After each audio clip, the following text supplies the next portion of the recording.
बिस्मिल्लाहिर्रहमानिर्रहीम। मैं हूं उज़ैर अहमद ख़ान और आप देख रहे हैं अवलाक टीवी। आज हुकूमत ने रेफरेंस दायर कर दिया है।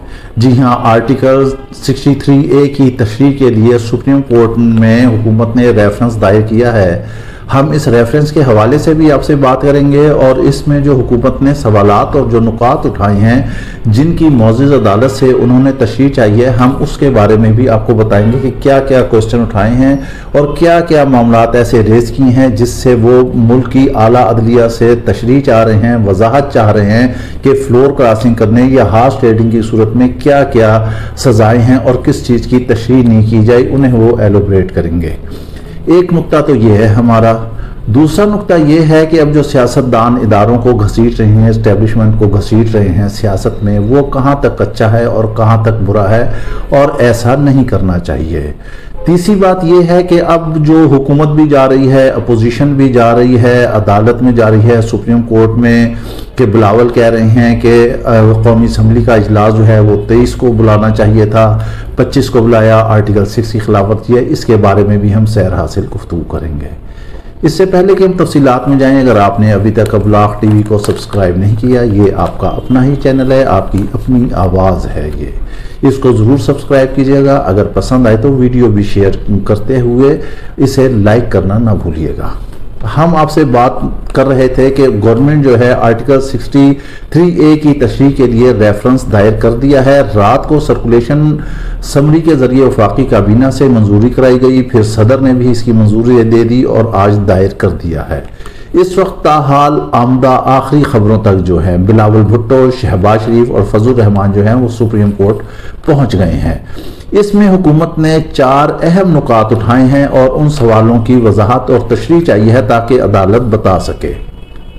अब उसमें पहली बात यह है कि आर्टिकल 63A की कौन सी तशरीह काबिल कबूल है। क्या पार्टी पॉलिसी के खिलाफ वोट देने से रोका नहीं जा सकता? पार्टी पॉलिसी के खिलाफ जो जाएगा, क्या उसे वोट डालने के बाद ताहयात नाअहल करार दिया जा सकता है? क्या मुनहरिफ अरकान का वोट शुमार होगा?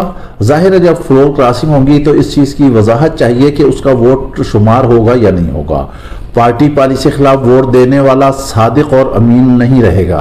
ये बहुत अहम शिक है और इसके बारे में तो तकरीबन आधा ऐवान ही खाली हो जाएगा, बल्कि बहुत सारा 70-80% ऐवान खाली हो जाएगा।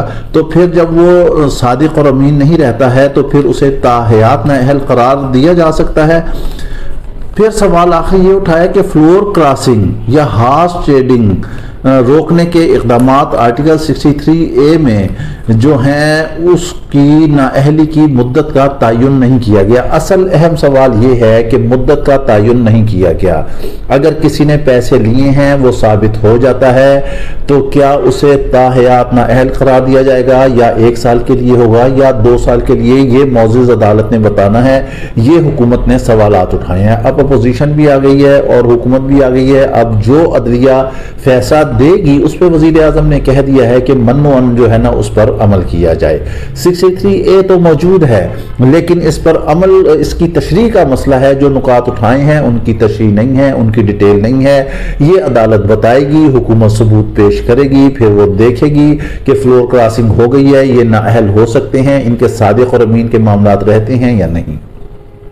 अब हम आ जाते हैं कि जो हमने बात की कि बिलावल भुट्टो ने कहा कि असम्बली का इजलास नहीं बुलाया, इसे जो है 23 को बुलाना चाहिए था, इन्होंने 25 को बुलाया है। आर्टिकल 6 का जो है इतलाक होता है, ये होता है। हम एक बात की यहाँ वजाहत चाहते हैं, हमें ये बताया जाए कि आईन और कानून जो कहता है क्या आज तक उसकी तमाम शिकों पर अमल किया गया? तो इसका जवाब नहीं में आता है। ये सिर्फ अपने मुफादात की आइन उठा के अदालत से तशरीह मांगना, अदालत में चले जाना और कहना कि आर्टिकल 6 तो फिर बहुत सारी चीज़ों पर लागू होता है। इस पाकिस्तान में आइन और कानून क्या कहता है? इस्लामी नज़रियाती मुमलिकत है, ये खुदादाद मुमलिकत है, जमहूरी इस्लामी जमहूरिया पाकिस्तान है। क्या जितनी भी शिकें की गई हैं आइन में कही गई हैं उन पर कहीं अमल नज़र आता है? क्या कुरान और सुन्नत पर अमल हो रहा है? क्या हम सूदी निज़ाम से बाहर निकल गए हैं? इस तरह से बेशुमार चीज़ें हैं। जब आइन की आप तशरीह करने चलें और आइन की आप स्टडी करें तो आपको इतनी शिकें मिलेंगी जिन पर अमल नहीं हो रहा। तो फिर क्या किस किस पर आर्टिकल 6 लागू होगा, ये तो एक लंबी डिटेल है जो अगर हम इसकी तफसीलात में जाएं तो बहुत मुश्किल हो जाएगा। अब बात आ जाती है सादिक और अमीन की। सादिक और अमीन तो फिर आप देख लें कि ऐवान में कौन किसने कितने वादे किए हैं, उन्हें कितना ईफा किया है, कितने वफा किए हैं, वो अवाम को क्या क्या सब्ज बाग दिखाए हैं और वो कितने पूरे हुए हैं, तो वो भी सादिक और अमीन नहीं रहते।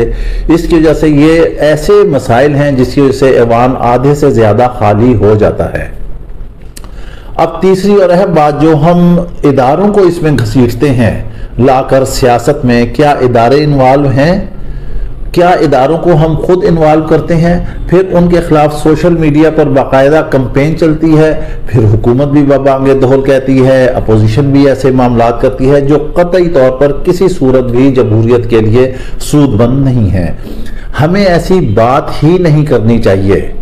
अगर आप बिटवीन द लाइन देखें तो कौन कौन कहां कहां से उगा है, किस किस गेट से किसकी पैदावार है, ये सबको पता है। क्या आप लोग उनसे मावरा हैं? क्या आप लोग उनसे बाहर हैं? हमारे वजीर दाखिला कहते हैं कि जैसे ही कोई बड़े घर का फोन आया तो अपोजिशन 90 के एंगल से लेट गई और उसने कहा कि हम OIC को जो है बिल्कुल नहीं छेड़ेंगे, इसे सुकून और कूल एंड काम डाउन होने दें। सियासतदान जब अपने मसाइल खुद हल नहीं करेंगे, जब बड़े घर की तरफ जाएंगे, जब इस्टेब्लिशमेंट को देखेंगे तो फिर ऑटोमेटिक हालात खराब होने हम खुद उसे इन्वॉल्व करते हैं। यहाँ मीडिया का भी किरदार है, मीडिया को भी चाहिए, इवन देन सोशल मीडिया को भी चाहिए कि वो इस तरह के गुलछर्रे ना उड़ाए, ना खामखा किसी को इन्वॉल्व करे, ना ही इल्ज़ाम तराशियाँ करे और ना ही अपने ऐसे ज़राए के ज़रिए खबरें दे जिनका कोई सबूत और प्रूफ ही नहीं है, जिनसे सिर्फ मुल्क में अनारकी फैलनी है, सियासी हैजान फैलना है और कुछ भी नहीं फैलना। ये सियासतदान कुछ और हैं, दिखते कुछ और हैं, अंदर से कुछ और हैं, मामलात इनके कुछ और होते हैं, शाम को इनके इजलास कुछ और होते हैं, सुबह को नताइज कुछ और होते हैं। ये सियासत है, आप छोड़ दें, एस्टेब्लिशमेंट से सियासत बाहर नहीं जा सकती, मगर बयानबाजियों से और जुबान दराजियों से हालात ख़राब ही हो सकते हैं। अब रेफरेंस दायर हो चुका है, किसने 20 करोड़ लिए किसने नहीं लिए, अगर हुकूमत साबित कर देती है और सुप्रीम कोर्ट कोई ऐसा फैसला दे देती है या ताहयात नाहल होते हैं तो फिर वो हुकूमत के हक में चला जाएगा। और अगर साल भर के लिए या कुछ और ऐसी तशरीह आ जाती है तो उससे जो है फिर हुकूमत को नुकसान ही होगा।